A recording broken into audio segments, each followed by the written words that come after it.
கொட்டுற மலைக்கு ஏதாவது சூடாக சாப்பிட்ணுன்னு தோணும். அப்போ எதுவுமே இல்லை, கடையில் போய் வாங்கி சாப்பிட முடியாது அப்படிங்கிற சுச்சுவேஷனுக்கு வீட்டில் இருக்கக்கூடிய பொரியை வச்சு இது மாதிரி சூப்பரான ஒரு ரெசிபி செஞ்சு சாப்பிடுங்க.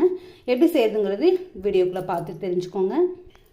அதுக்கு முன்னாடி இது வரைக்கும் நம்ம சேனலை சப்ஸ்கிரைப் பண்ணாதாங்க சப்ஸ்கிரைப் பண்ணி அப்படியே பக்கத்தில் இருக்க பெல் ஐக்கானையும் கிளிக் பண்ணிவிட்டு வாங்க வீடியோக்குள்ளே பார்த்து தெரிஞ்சுக்கலாம். ஸ்டவ் ஆன் பண்ணி ஒரு பேன் அடுப்பில் வச்சு நல்லா சூடுபடுத்திக்கோங்க. இதில் ஆயில் கொஞ்சம் சேர்த்துக்கலாம்.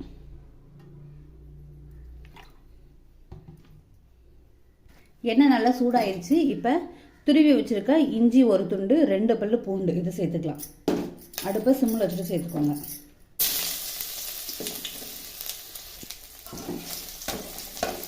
இது லைட்டாக வதக்கி விடுங்க. இதோட பச்சை வாசனை போகிற அளவுக்கு வதக்குங்க. இஞ்சி பூண்டு பேஸ்ட்டும் கூட சேர்த்துக்கலாம், இல்லை இது மாதிரி துருவியும் சேர்த்துக்கலாம். இப்போ இது கூட கட் பண்ணி வச்சுருக்க பச்சை மிளகாய், ஒரே ஒரு பச்சை மிளகாவும் அதுக்கப்புறம் ஒரு பல்லாரி பெரிய சைஸ் பல்லாரியை கட் பண்ணி வச்சுருக்கேன், அதையும் சேர்த்துக்கலாம்.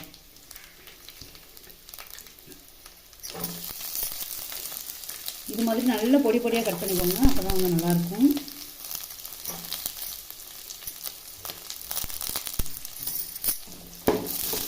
இதை வதக்குங்க.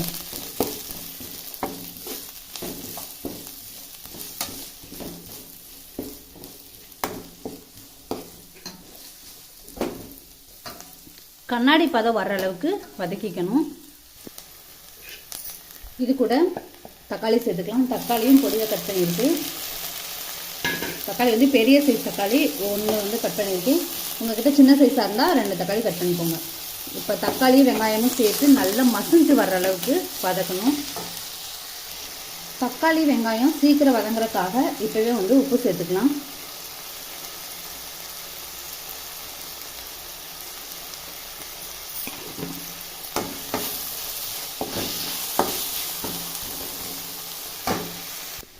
இது கூட மசாலா பொடி சேர்த்துக்கலாம். உங்கள்கிட்ட சிக்கன் மசாலா இல்லைன்னா கறி மசாலா, கரம் மசாலா என்ன மசாலா பொடி இருக்கோ காரத்துக்கு தகுந்த மாதிரி சேர்த்துக்கோங்க. நான் சிக்கன் மசாலா சேர்த்துருக்கேன். அப்படி இது மாதிரி மசாலா பொடி இல்லை அப்படின்னா வரமிளகாத்தூளும் மல்லித்தூளும் சேர்த்துக்கோங்க. இப்படி மசாலா பொடி சேர்த்து செய்யும்போது அதோட வாசனை நம்ம கடைகளில் வாங்குகிற டேஸ்ட்டு கொடுக்கும், அப்படின்னு ரொம்ப சூப்பராக இருக்கும். இது கூட கொஞ்சமாக தண்ணி சேர்த்துக்கலாம்.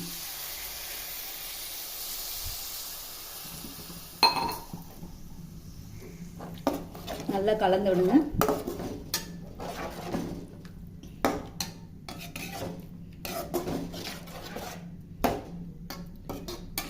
இது ஒரு 2 நிமிஷம் நல்லா கொதிக்கட்டும். அந்த அளவுக்கு இருந்தால் போதும். ரொம்ப நேரம் குக் பண்ணணும்னு அவசியம் இல்லை. இது கொதிச்சுட்டே இருக்கட்டும். அதுக்குள்ளே நம்ம பொரியை ரெடி பண்ணிட்டு வந்துடுவோம். நான் இந்த அளவுக்கு பொரி எடுத்திருக்கேன், ஒரு பெரிய குண்டால. இப்போ இதை வேற ஒரு பாத்திரத்துக்கு மாற்றிக்கலாம். இப்போ இதில் தண்ணி சேர்க்கணும். தண்ணி சேர்த்து இந்த பொரியை அந்த தண்ணியிலே நல்லா ஊற வைங்க.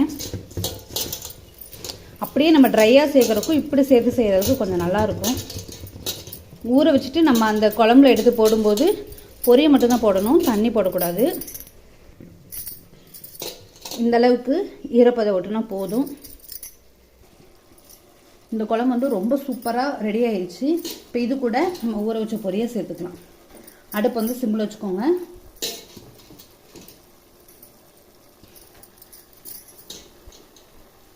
தண்ணி இல்லாமல் நல்லா வடிகட்டிட்டு சேர்த்துக்கோங்க.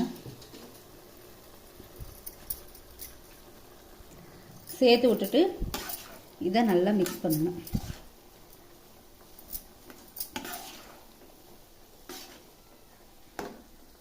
இந்த அளவுக்கு அடுப்பு சிம்மிலே வச்சு நல்லா மிக்ஸ் பண்ணிக்கோங்க.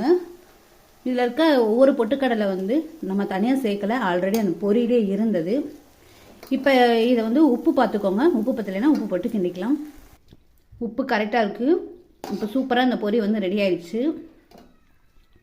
இப்போ கொஞ்சமாக ஒரு பிளேட்டுக்கு மாற்றிருக்கு. இதுக்கு மேலே நறுக்கி வச்சு வெங்காயம் சேர்த்துக்கலாம். அடுத்து துருவிய கேரட் சேர்த்துக்கோங்க. கேரட் உங்களுக்கு பிடிக்கலன்னா வேணாம். இதுக்கு மேலே கார்ன், அதுக்கப்புறம் மிக்சர் இது மாதிரி போட்டு சாப்பிட்றதா இருந்தால் கூட நல்லா தான் இருக்கும். நான் ஆனியனும் கேரட்டும் மட்டும் சேர்த்துருக்கேன். இதே மாதிரி நீங்களும் ட்ரை பண்ணி செஞ்சு பார்த்துட்டு எப்படி வந்துச்சு அப்படிங்கிறத கமெண்ட் செக்ஷனில் மறக்காம என்னோட ஷேர் பண்ணுங்கள்.